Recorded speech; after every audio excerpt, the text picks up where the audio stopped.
We're heading to see the progress on my disaster of a Porsche 914 and to finally reveal the new colour that I've chosen to paint it. But to do so, let's take a chance with the claimed 350-mile range of my new daily driver, the BYD Seal, as we've got a 330-mile round trip up to the north. I know what you're thinking. Buying this 914 was a really, really bad idea. It's called patches for a reason. When I bought it, the bodywork was pretty on the surface, but disguised some really bad repairs and previous damage. This is where Yorkshire Car Restoration stepped in, but I need to explain why we didn't just give up on it. Hi guys, I'm Shmee, hello and welcome back to the channel. We're heading up to Yorkshire Car Restoration for a long overdue update on the 914 to share with you the new colour, but things could go horribly wrong as we try and get back home later on. At the moment, I'm dreaming of what it's going to be like when this car is back here, but you might be wondering why these guys are right alongside me, and I've got something new to come and show you.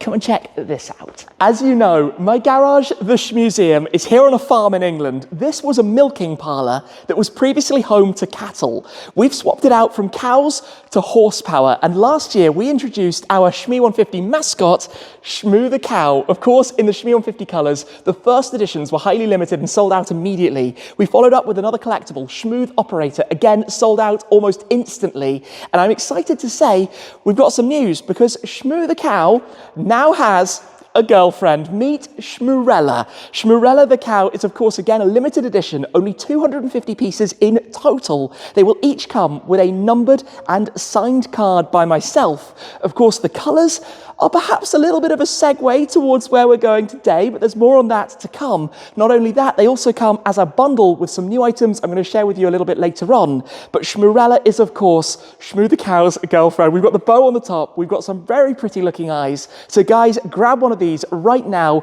from the Shmee 150 eBay shop, the Shmeebay shop. They also have the embroidery on the hoof. They have the swing tag as well, and plenty more details. But this is the new family of Shmoo the Cow.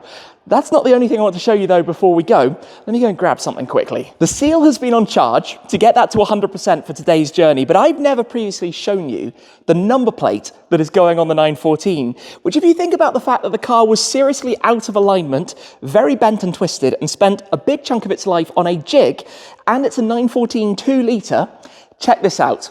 Yes, we managed to get jig 914 2 litre.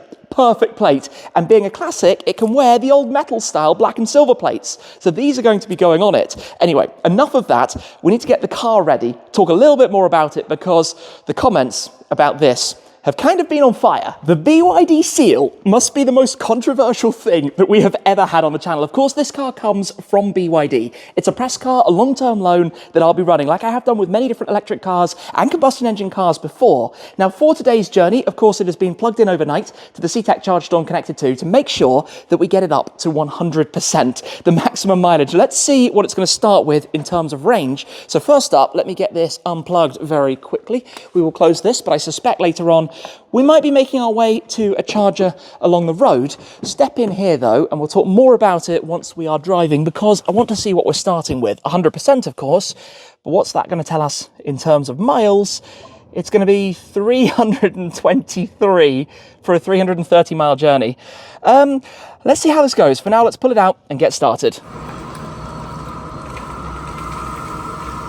We've got some potentially bad news, but the first thing I want to say is that when we woke up this morning, looked out the window, it was snowing. It's cold today. It's just a couple of degrees above freezing. It's now raining, but long story short, cold weather is not good for electric car range because number one, you have the heater on inside the car, obviously, and number two, it's bad for the battery. It works better when it's a little bit warmer. Now, we are hypermiling a little bit. We're in a 40 zone at the moment, so it's pretty boring, but we are going like 60 miles an hour in the 70 zone to try and see what happens.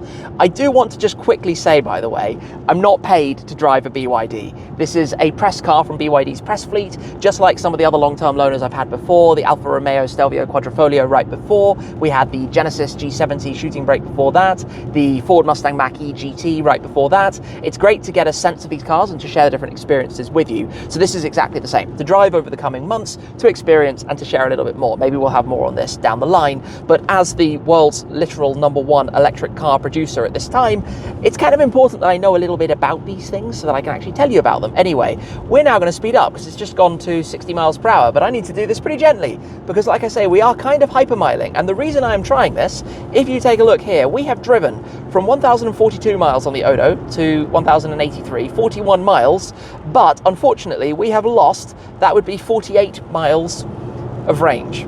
So we're losing about 15% or so, up towards 20% of range versus claimed at the moment. That's not gonna work. And claimed is 323, not 350. So we're probably gonna fall short at about 250 today. Let's see what happens. There is a significant problem here. Look at this. We're at 50% of range, and we now have driven exactly 120 miles. Obviously, we would need to be there at 50% if we were going to get back again. And you'll notice we're a little bit over 40 miles still to go.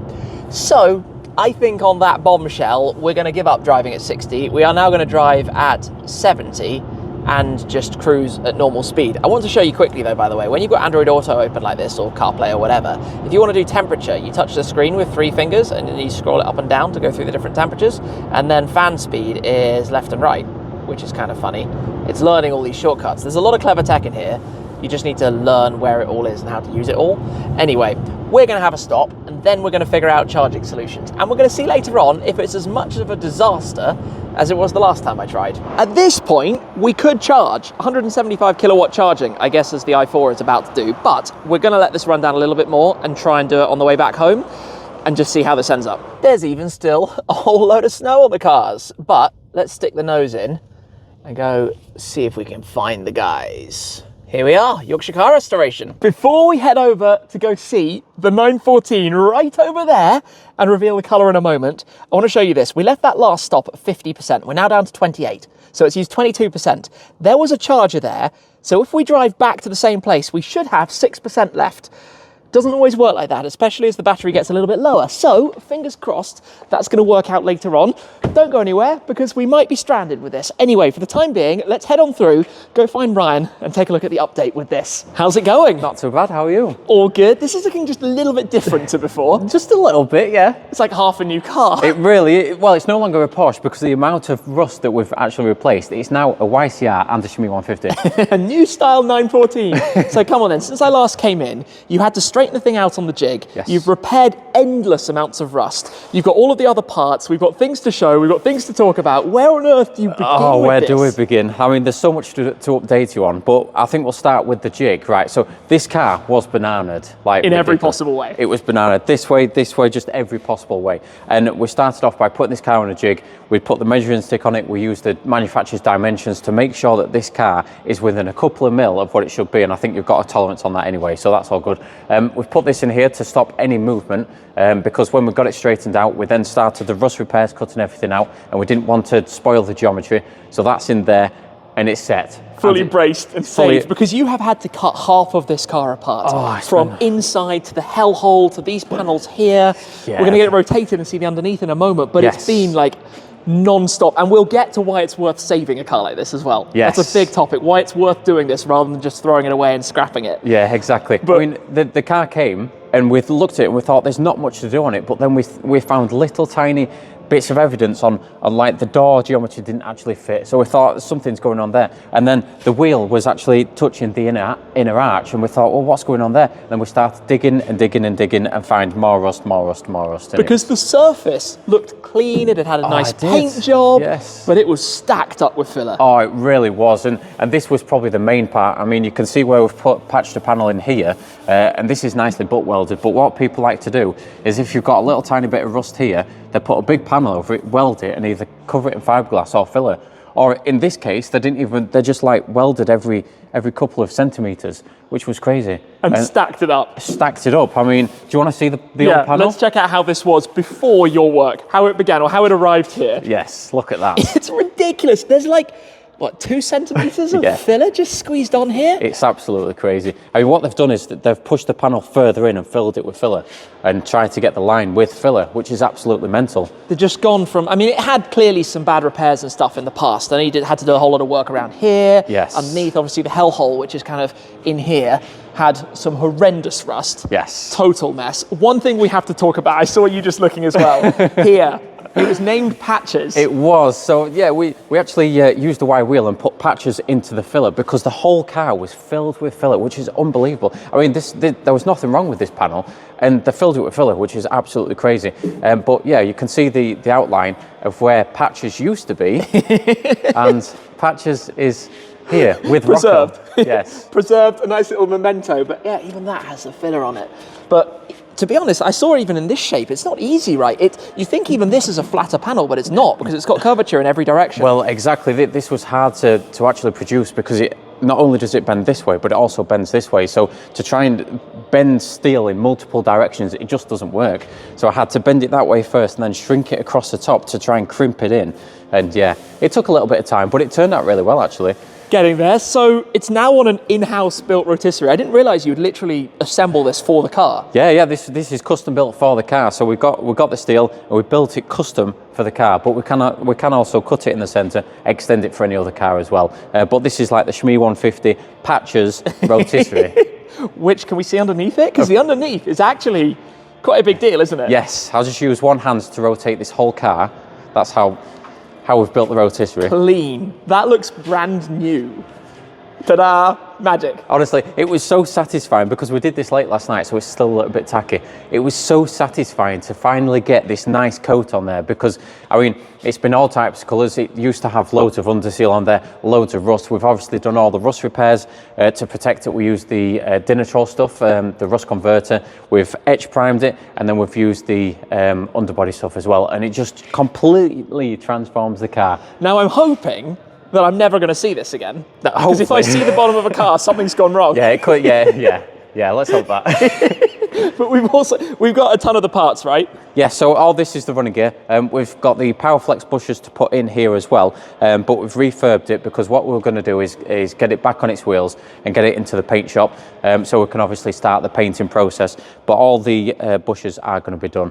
But this is just to literally get it back off the rotisserie and push it into the paint shop and get some paint on there. Ready to show in a moment what colour we are going to be doing with this. Oh, it's exciting. This is a proper exciting part of the build because things are finally taking the final state, which is really nice. It's like months of work to get to the point you've got to so far. I mean, all of this, I mean, you can see here that we've manufactured all of this sill, a brand new jacking point for you, which is custom built, and inside the hell hole, which was one hell of a hole, is no longer one hell of a hole, which is so nice. That's a good thing, because that was the only bit, to be honest, when we started, that was the bit I was really worried about, was the hell hole. Yeah, yes. I didn't realise where it might go from there, but hey, it's worth it. It's going to be an amazing car. Yeah, I mean, you can see all these sills we've manufactured. We've put the beads in there. We've fabricated all of this. All this floor section has all been done. You can just see the seam sealer that we've beaded in there to obviously, contain the pinholes and things like that. But yeah, I mean, the amount of work that's gone in this car is just unbelievable. I've forgotten the amount we've done because it's just insane. On to the question that everyone has been asking. I've been battered by this. I know you guys have as well. Why did we bother? Why work on this car rather than just casting it aside, scrapping it, buying one that's in, at least appearing to be in, good condition to begin with?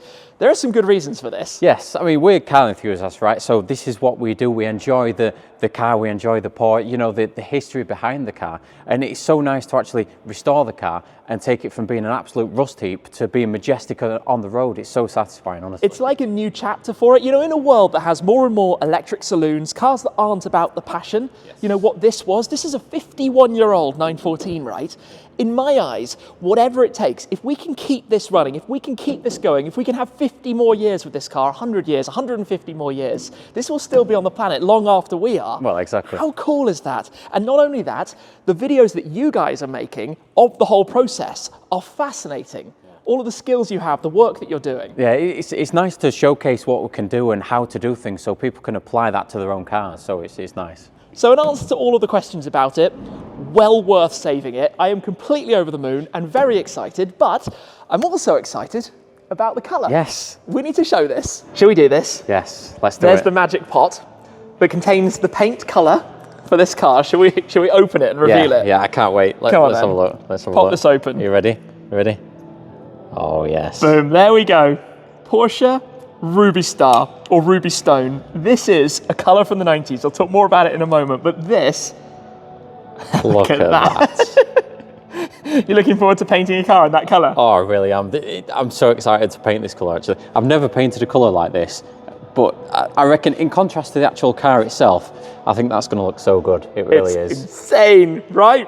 That was the big reveal. I think people could probably see that coming. Oh, that's so nice. I can't wait to see this on the car. I've always loved this colour. That's such a nice colour as well. It's not like a metallic, it's a straight colour, which will look really nice on the Porsche 914. Suit it. Yeah. Suit it perfectly. I'm sure that some of you had guessed when I introduced Shmoorella the Cow earlier that this was going to be the new colour. The PTS Sternrubin, the exact match to Shmoorella's spots. A perfect choice for this car. But as always, there's a reason for this. There's a bit of a backstory, there always is, and it links in this case to the famous Carrera RS, the 911-964 generation that was launched back at the Geneva Motorshow in 1991. I drove a Carrera RS at the Porsche Museum in Germany a number of years ago, but the reason for choosing it on this car is that the 914 was very much inspired by my girlfriend, Püppi 150. She is in fact from 1991, so a bit of a connection, a bit of a link back together. Now I had mentioned that the purchase of Shmoorella the Cow will come with a little bit of a bundle. Also included will be, check this out, Shmoo the Cow Jr., our new keyring. These are also available separately in the Shmoo 150 eBay shop, but every purchase of Shmoorella will receive a Shmoo the Cow Jr., also will receive the limited edition numbered signed card and a number of stickers and other goodies that we will include in that as well. Now, one thing I want to mention, for those who purchase from the European Union, the EU, there is of course a deadline of the 13th of December for new rules that are coming in. So if you wish to make a purchase, please do so before that point, as we don't know at the moment if it's going to be possible to dispatch onwards after then. For now, however, this is all quite exciting. The start of the colour, the reveal, the introduction of Shmoorella all coming together here at Yorkshire Car Restoration. I think that's pretty much it for now. Yes, pretty much, yeah. Lots still to be done. Oh, there's an awful lot still to be done, but it's getting there. It's getting its final stages on the underneath, and it's really coming together. Well, I'm looking forward to the updates. Next thing we know, it's going to be Rubystone. Oh, it'll be Rubystone. It'll be nice and majestically Rubystone red, and yeah, I'm really looking forward to that colour. Good times. Thank you for everything. Yes, thank More you very updates much. to come on the channel. Oh, yes. Right, for now, my challenge is getting back home in that. Yes, good luck. We need it. See ya. See you later. Before we leave, Yes, before we go. got to sign this. Yes. The Lambo, this is actually mega. Look at this. You've got so many people on here. Auto Alex, Tavarish, Adam C. You pop yourself on there. Trucker Tim. This is cool. Yeah. Scott, love it. So I get the honours. So yes, if you would please sign. But the plan behind this is to get this Countach roadworthy, underneath done, inside done, engine done, and then drive it in this state so it looks abandoned, but it's actually roadworthy. That's the plan. And That's kind of fun. And we're going to lacquer all this so it doesn't go anywhere. And we've got all the signatures of all the creators and different people. So choose your spot wherever you want to sign it. Where are we going? Up here? Yeah, you can go up there. Right on here. Do this with the camera rolling, no pressure. One take. No pressure, one take. There we go. You've done that one or two times before, haven't Just you? a couple. Let me give you that before I start drawing everywhere. Thank you very much. Love it. We're setting off, currently 27%, as we depart from Yorkshire Car Restoration. Let's hope that's going to be enough to get to the charger we want to go to. It's winter time, night has fallen, but 18 miles to go, 16% to go. You'd like to think that's going to work out fine. So, fingers crossed. Well, the good news is that somewhere here, there's going to be a charger. Yeah, I can see it over on the left. But I'm going to point out that we have arrived here with only 7%. And you will notice the odo is 1246, which is 204 miles since we left, as we arrived to coming soon charge. Well, that's gone wrong, but there is one on the other side of the road. So it looks like we're going to go to the other side of the road because we're not charging here right now. We'll get to this topic in a second. Then we're back where we were earlier, where if you wanted to fill up with fuel right now, you would have no luck. But we can go through and get to the chargers over there. Chargers, fast ones as well. So we need to reverse into one of those. And I'm hoping this is going to work first time. First go, no stress. Coming right up. Fair play to this. Plugged it straight into the CCS. Tapped a card on here. It's 76 pence a kilowatt hour, which is quite expensive, but it has immediately done what it needed to do from 7%, and the speed is ramping up, and it looks like it will get to 150, which will be the max of the car. What will we get to? We're at 94, 95-ish for the time being. Maybe when it gets warmer, we get a little bit faster. But we will leave this for a while because there's snow out here. It's cold. It's very cold. But at least this is charging, which is what we needed right now. And that was a lot smoother than it has been in the past. Just step back in the car. It's on 22%, having bought some snacks from the shop over there. So it's 5:14 p.m. and we want to get this to about 60% so that we can leave. Fast forward about 20 minutes and we've hit 60%. One other thing I want to point out as I step out here and get ready to unplug it in a moment is that over there, EV charging, easy ways to pay, I give it that. But crucially, at the bottom, it says 100% certified renewable electricity, which I have to give them props for because most electricity in this country is not renewable. So that's kind of a big deal and half the point in running an electric car in the first place. One thing that you notice if you've never done this before is that you get slightly slower speeds as you get more charge in it. Anyway, 65% is plenty. So let me press stop and that should be that. The challenge is how do you get a receipt from these things? It's often online, but for the moment we will unplug this and go pop it over this side and it says drive safe. I will, but I would love to know how much I just spent. Please tell me. That's one of the things I don't like. I kind of need that. I'm gonna have to figure it out somehow. I want to show you something here. The range to empty, 73, distance 31. Buffer is 42 miles therefore. It was 82 when we left. Admittedly about 100 miles ago, but this, once we've arrived, is actually going to have about only 30 miles left. Goes quicker than you think. Into the garage, making its noises that I know you can hear in the background, we will come and see what the final percentage count is. So we're in on 4%. We needed that extra boost or we would not have managed. Right, well, we can get it plugged in and have some extra last thoughts on this. And yeah, I guess it needs to be unlocked first. There we go. And interesting experience that. It isn't lost on me that what we've done today, whether we kind of like it or not, is taken the future of automotive, an electric car from China, this is a big topic for another day, to go and see, in some ways, the past of automotive, a sports car with a combustion engine being restored. But it's been a year or two since I did a very long run in an EV, and I want to give a few quick thoughts. Obviously, a slight anomaly because it's been very, very cold, so we've had the heated seats on and the warm air blowing. But with a car that claims a 354-mile range, we've tried to hypermile it. We've been driving incredibly gently, below the speed limit, maximum speed today of 70 miles an hour, the speed limit in the United Kingdom. It claims 354 miles.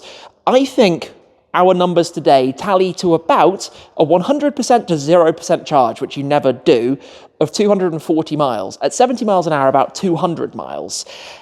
It's okay, but it's not anywhere near the claimed figure, and that's kind of frustrating. Charging is quite expensive because I spent about £38 for an extra 110 to 120 miles, which is more than if you fueled up a petrol car, so that's also relevant, but it was fairly quick and easy. It was just turn up, tap, half an hour, get the charge back in, drive back home, job done. So that process is definitely getting better and improving as time goes by. I'm going to do a lot more miles with this. We've obviously done already, I think like 700, 800 miles since it arrived here. And I want to learn more about it, but I definitely also think it needs a full topic. From the commentary and things that I've seen from you guys, understandably, I think there's a lot of misunderstanding of this and where it sits. Anyway, we'll come back to that. We've been up to see the 914, to visit Yorkshire Car Restoration, to see the colour, Rubystone, and of course, introduce you to Shmoorella the Cow as well, available right now in the Shmoorella eBay shop, along with, of course, the Shmuseum edition of Shmoo the Cow, still very much available also. And now we have Shmoo Junior. Shmoo the Cow Junior has arrived also, which, if I can say so myself, is kind of fun. So we have the full family of the first edition and Shmoo Operator and the new members as well. So check those out. For now, that's all though. Thanks for watching. If you like videos of cars like these, check out the one right over here. That's it for this time, and I'll see you again very soon. Cheers.